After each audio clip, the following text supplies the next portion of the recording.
c'est le petit plat incontournable des soirées télé ou des lunchs entre collègues. Et c'est vrai que le sushi a, semble-t-il en tout cas, tout pour plaire. Bon pour la santé, sain et équilibré, rapide à commander et exotique à manger. J'adore les sushis.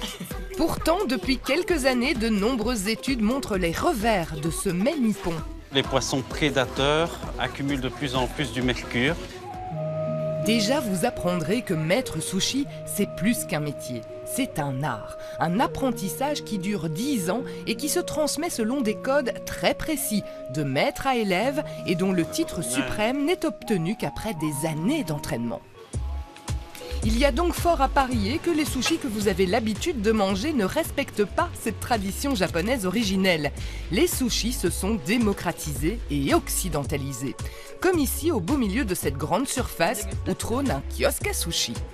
Dans ce kiosque, on produit entre 200 et 400 barquettes par jour.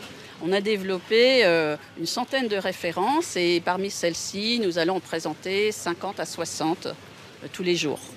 Alors, il y a les traditionnels japonais, mais vous avez développé aussi vous avez inventé des recettes? Oui, il y a les nigiri, les makis, et puis on a développé des recettes bien à nous, comme le crunch.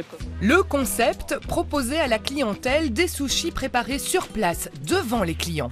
Tout est parti d'une volonté de transparence. Et donc la cuisine est totalement transparente, accessible au regard du client. Et ce qui permet de voir l'art du sushi, mais également de vérifier qu'on respecte les conditions d'hygiène. Car c'est bien là l'un des soucis avec les sushis, c'est qu'il s'agit d'un produit extrêmement sensible aux parasites et aux bactéries. On peut retrouver dans le poisson un petit ver qu'on appelle l'anisaki, qui peut se retrouver dans la chair du poisson et qui peut être à l'origine de gastro-entérite, de douleurs au ventre, de vomissements. D'ailleurs, il est à l'origine de 3000 hospitalisations par an au Japon. Une des conditions sine qua non pour pouvoir exploiter un kiosque comme celui-ci consiste donc à suivre les règles d'hygiène et de sécurité sanitaire à la lettre. Concernant l'hygiène, je vois par exemple que le personnel, il porte des masques. Oui, le personnel porte non seulement des masques pour éviter les projections, mais également des gants et bien sûr des filets pour les cheveux. Chaque année, on effectue une quarantaine de tests bactériologiques sur les surfaces de travail, également sur les produits, pour s'assurer que tout se passe bien. En plus de contenir des parasites, certains poissons crus ont une forte concentration de mercure, provoquée par la pollution des eaux. Malheureusement, comme il grandit dans des mers de plus en plus polluées, on a des poissons de plus en plus pollués. Et notamment les poissons prédateurs comme le thon, l'espadon, le requin, la dorade, qui accumulent de plus en plus de mercure. Pourquoi eux? Parce que ce sont des poissons prédateurs et ils consomment les autres petits poissons et comme ils sont en fin de chaîne, il y en a plus. Donc, un moyen de consommer moins de mercure, c'est de consommer des petits poissons, sardines, maquereaux, harengs qui en contiennent moins. C'est pas top ça pour les sushis, hein, les sardines. Les sushis, il faudrait demander si on sait faire des sushis aux sardines, mais je sais pas. On se rassure, le poisson reste un aliment santé, puisqu'il assure nos apports en oméga 3, en iode et en vitamine E. Dans cette poissonnerie bruxelloise, Maître Hirota déploie ses talents au profit d'une clientèle très exigeante. Les critères d'un bon poisson, c'est qu'il soit naturellement le plus frais possible. On va garder après sa couleur, sa fermeté aussi.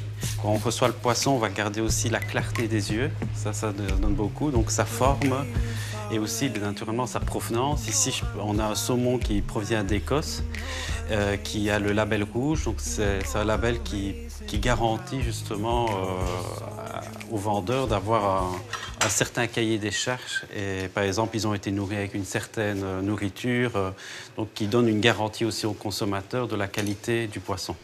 Étymologiquement, le mot sushi vient de su, signifiant vinaigre, et de shi, signifiant riz.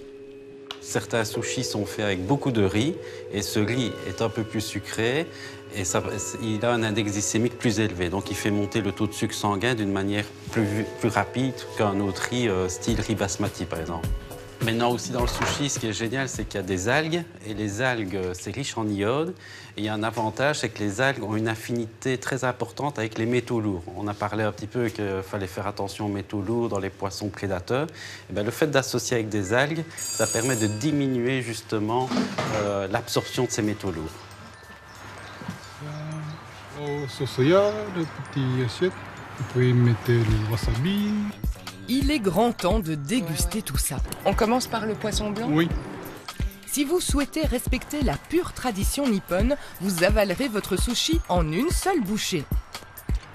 Du thé vert révélera subtilement toutes les saveurs de vos sushis. Et notez que le gingembre ne se mange jamais en même temps. C'est pour nettoyer le palais entre chaque bouchée. Manger un sushi en toute tranquillité, c'est possible, en évitant les prix trop attractifs et en privilégiant la qualité.